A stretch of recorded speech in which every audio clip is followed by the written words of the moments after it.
Good morning all of you. आज हम financial derivatives and risk management के अंदर हमारा लेक्चर नंबर 18 स्टार्ट कर रहे हैं करेंसी स्वैप का। तो अगर हम देखें तो जो करेंसी स्वैप है उसके बारे में हम लोग समझते हैं कि करेंसी स्वैप क्या होता है।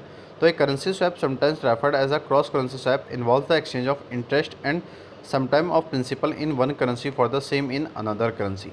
कि अगर हम करेंसी स्वैप की बात करें तो समटाइम हम अपने करेंसी स्वैप को क्रॉस करेंसी स्वैप भी कहते हैं, क्योंकि यहाँ पे इन्वॉल्व कर रहे हैं हम किसी भी इंटरेस्ट के एक्सचेंज का, और समटाइम हम कभी कभी प्रिंसिपल का भी एक्सचेंज करते हैं जब वो एक करेंसी से दूसरी करेंसी में किया जा रहा हो। Interest rate payments are exchange at a fix dates through the life of the contract. कि अगर हम किसी भी इंटरेस्ट का पेमेंट कर रहे हैं या उनका एक्सचेंज कर रहे हैं तो हमेशा फिक्स डेट पे किया जाएगा जो भी हमारे कॉन्ट्रैक्ट की लाइफ होगी। तो it is considered to be a foreign exchange transaction and is not required by the law to be shown on the company balance sheet. कि अगर हम देखें तो इसको हम कंसिडर करते हैं किसी भी फॉरेन एक्सचेंज ट्रांजेक्शन के अंदर, ये किसी भी लॉ से रिक्वायर्ड नहीं होता, इसलिए इसको हम कंपनी की बैलेंस शीट में शो नहीं करते हैं। उसके बाद हम कुछ की टेक अवेज ले रहे हैं यहाँ पे हमारे करेंसी स्वैप के। तो currency swap involve the exchange of interest and sometime of principal in the one currency for the same in another currency. कि अगर हम करेंसी स्वैप की बात करें तो करेंसी स्वैप इन्वॉल्व कर रही है किसी भी इंटरेस्ट के एक्सचेंज का और समटाइम किसी भी प्रिंसिपल के एक्सचेंज का, जो कि एक करेंसी से किसी सेम अदर करेंसी के अंदर किया जा रहा है। सेकंड पॉइंट क्या है, companies doing business abroad often use currency swap to get more favourable loan rates in the local currency then if they borrowed money from a local bank. तो companies ज़्यादातर किसी भी बिज़नेस को abroad में करती हैं तो हमेशा करेंसी स्वैप का यूज़ करती हैं, क्योंकि वो हमेशा उनके फेवर में होता है। जब वो किसी लोन रेट को देखते हैं किसी भी लोकल करेंसी के अंदर, तो वो अपनी किसी भी मनी को बोरो करने के लिए किसी भी लोकल बैंक से अपनी नीड को फुलफ़िल कर लेते हैं। नेक्स्ट पॉइंट क्या है, consider to be a foreign exchange transaction currency swap are not required by the law to be shown on the company balance sheet. कि अगर हम कंसिडर करते हैं हमारे करेंसी स्वैप का तो वो हमेशा फॉरेन एक्सचेंज ट्रांजेक्शन के अंदर करते हैं, और करेंसी स्वैप को रिक्वायर नहीं किया जाता किसी भी लॉ से, क्योंकि वो किसी भी कंपनी की बैलेंस शीट में शो नहीं किया जाता। और लास्ट पॉइंट क्या है, interest rate variation from the currency swap include fix rate to fix rate, floating rate to floating rate and fix to floating rate. अगर हम इंटरेस्ट रेट का वेरिएशन देखें किसी भी करेंसी स्वैप के अंदर तो हम देख सकते हैं वो फिक्स रेट से फिक्स रेट पे होती है, फ्लोटिंग रेट से फ्लोटिंग रेट पे होती है और फिक्स रेट से फ्लोटिंग रेट पे होती है। उसके बाद हम कुछ बेसिक्स पढ़ रहे हैं हमारे करेंसी स्वैप के। तो currency swaps were generally done to get around exchange control, governmental limitation on the purchase and sale of the currencies. कि अगर हम देखें कि जो करेंसी स्वैप है उनको ओरिजिनली तब किया जाता है जब हम किसी तरीके के कंट्रोल का एक्सचेंज कर रहे हैं, किसी गवर्नमेंट लिमिटेशन को कर रहे हैं, जब हम किसी करेंसीज का सेल और परचेज कर रहे हों। Although nations with weak and और developing economies generally use foreign exchange control to limit the speculation against their currencies.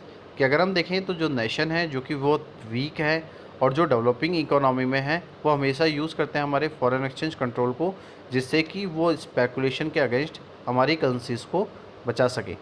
और मोस्ट डेवलप्ड इकोनॉमीज़ क्या करती हैं, अपने इस कंट्रोल को आज के टाइम पे एलिमिनेट कर देती हैं। So swaps are now done most commonly to hedge long-term investment and to change the interest rate exposure of the two parties। अगर हम देखें तो जो स्वैप है जिसको हम कर रहे हैं तो मोस्ट कॉमनली आप अपने हेज के लिए करते हैं जब आप किसी लॉन्ग टर्म इन्वेस्टमेंट को कर रहे हों, साथ साथ आप अपने इंटरेस्ट रेट एक्सपोजर को दो पार्टीज़ के अंदर चेंज करना चाह रहे हो तो आप इस तरीके के स्वैप एग्रीमेंट को करते हैं। Companies doing business abroad often use currency swap to get more favorable loan rates in the local currency, and they should if they borrowed money from a bank in that country। कि अगर हम देखें कि जो भी companies हैं जो अपने बिजनेसेस को अब्रॉड कर रही हैं वो हमेशा यूज़ करती हैं करेंसी स्वैप को, क्योंकि वो हमेशा उनके लिए फेवरेबल होता है। जब वो किसी लोन रेट को किसी भी लोकल करेंसी के अंदर देखते हैं तो जब भी उनको किसी मनी को बोरो करना होता है उस कंट्री की बैंक से तो वो ईजिली कर लेते हैं। उसके बाद हम देख रहे हैं एक currency swap can be done in several ways. कि अगर हम देखें तो करेंसी स्वैप को करने के बहुत सारे तरीके हैं। Many swaps are use simply notional principal amount. कि अगर हम देखें कि बहुत सारी जो स्वैप्स हैं उनमें सिंपली हम अपने नोशनल अमाउंट को स्पेसिफाई करते हैं, which means that the principal amount are use to calculate the interest rate due to and payable each period but is not exchange. इसका मतलब ये है कि जो प्रिंसिपल अमाउंट है उसका यूज़ हम अपने इंटरेस्ट रेट को कैलकुलेट करने के लिए कर रहे हैं जो कि ड्यू है, साथ साथ हम पे कर रहे हैं उसको हर एक पीरियड के अंदर जिसमें हम उनको एक्सचेंज नहीं कर रहे। उसके बाद क्या है कि if there is a full exchange of principal when the deal is initiated, कि अगर हम किसी भी तरीके के प्रिंसिपल का फुल एक्सचेंज कर रहे हैं, जब हम किसी भी डील को इनिशिएट नहीं कर रहे, तो जो एक्सचेंज है हमारा वो रिवर्स हो जाएगा उसकी मैच्योरिटी डेट पर।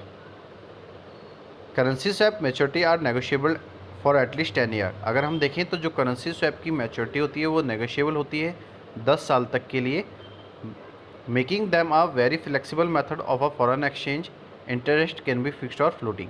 तो अगर हम देखें कि अगर हमें अपने फॉरेन एक्सचेंज को किसी भी फ्लेक्सिबल मेथड के अंदर देखना है, तो हम देखते हैं कि जो इंटरेस्ट रेट होती है वो या तो फिक्स्ड होती है या फ्लोटिंग होती है। तो आज के जो लेक्चर के अंदर हमने करेंसी स्वैप्स के बारे में पढ़े, तो सबसे पहले हमने यहाँ पे देखा कि करेंसी स्वैप का मतलब क्या होता है।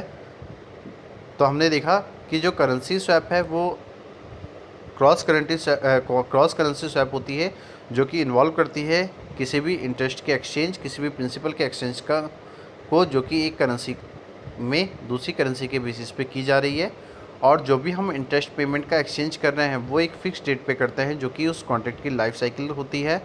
और अगर हम कंसीडर करें किसी भी फॉरेन एक्सचेंज ट्रांजैक्शन के अंदर, तो उनको हमारे करेंसी स्वैप को किया जाता है, क्योंकि ये किसी भी लॉ में रिक्वायर नहीं है, तो इसलिए इसको कंपनी की बैलेंस शीट में शो नहीं करते हैं। उसके बाद अगर हमने देखा कि अगर हम देखें तो कंपनीज़ जब किसी बिजनेसेस को अब्रॉड कर रही हैं या कोई भी एमएनसी सेटअप कर रही हैं, तो हमेशा वो यूज़ करती है करेंसी स्वैप को, क्योंकि वो उनके लिए फेवरेबल होता है किसी भी लोकल करेंसी के अंदर उनके लॉन रेट को लेके। तो वो जब भी किसी मनी को बोरो करती हैं किसी भी उस कंट्री की बैंक से, तो वो ईजिली उनको बोरो कर लेती है।